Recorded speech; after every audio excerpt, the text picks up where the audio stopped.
बहू भी थक जाती है। सौम्या की शादी को अभी 4 माह ही हुए थे, फिर भी उसने एक बात अच्छे से जान ली थी कि उसकी सासू माँ दूसरी औरतों की तरह नहीं है और बहुत अच्छी है। हनीमून से आने के बाद सौम्या को भी ऑफिस ज्वाइन करना था। पहले ही दिन जब सौम्या ऑफिस से आई तो सासू माँ ने पहली बार पानी, फिर जूस और चाय के साथ घर के बने हल्के फुल्के स्नैक्स खिलाए।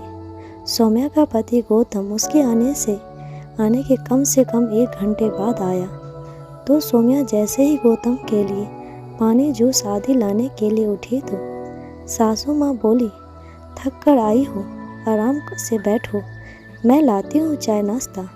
तो सौम्या से पहले गौतम ही बोल पड़ा, माँ बहू पर बड़ा प्यार आ रहा है। मुझसे ऑफिस से आते ही काम करवाती थी और सौम्या यानी अपनी बहू को बिगाड़ो मत। तो सासू माँ बोली, जब मैं स्कूल से पढ़ाकर थकी हारी घर आती थी तो तुम्हारी दादी और बुआ मुझे चाय तो ऊपर से स्कूल जाती थी, फिर स्कूल की नौकरी, वहाँ भी सारे दिन खड़े होकर पढ़ाना, ना ढंग से खा पाती थी और ना सो पाती थी, शरीर को भी आराम नहीं मिलता था। और तेरे पापा भी दादी की बातों में आकर जाने अनजाने मुझे दुख देते और कहते, करती क्या हो स्कूल में, बस स्कूल क्लास में कुर्सी बैठकर पढ़ाना ही तो होता है। अब तो होने वाला था। मैं बहुत बीमार हो गई थी और जैसे तैसे मैं सब कर रही थी। फिर एक दिन अचानक से सुबह नहाते समय मैं बाथरूम में गिरकर बेहोश हो गई। उस पर भी तेरी दादी का कहना था, सब नाटक है, मैंने भी 10 बच्चे पैदा किए हैं। डॉक्टर के बेड रेस्ट की सलाह दी, तब तेरे नाना नानी अपने साथ ले गए थे। वहाँ जाकर आराम मिला और अच्छे खाने पीने से सेहत में सुधार हुआ, क्योंकि सिर्फ दवाई से कुछ नहीं होने वाला था। 5 महीने बाद तुम्हारा जन्म हुआ, लेकिन तेरे पापा फिर भी नहीं सुधरे। तेरे पापा और दादी के नित्य नई पसंद और फरमाइश का खाना बनाती।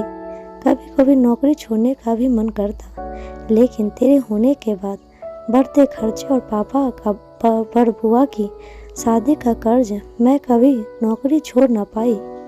मैंने सारी जिंदगी जो दुख भोगा है वो मैं अपनी बहू को नहीं देना चाहती। इसीलिए तुम्हें बचपन से ही सारे काम घर के सिखाए हैं, ताकि मेल वाला ईगो तुझ पर हावी ना हो बेटा।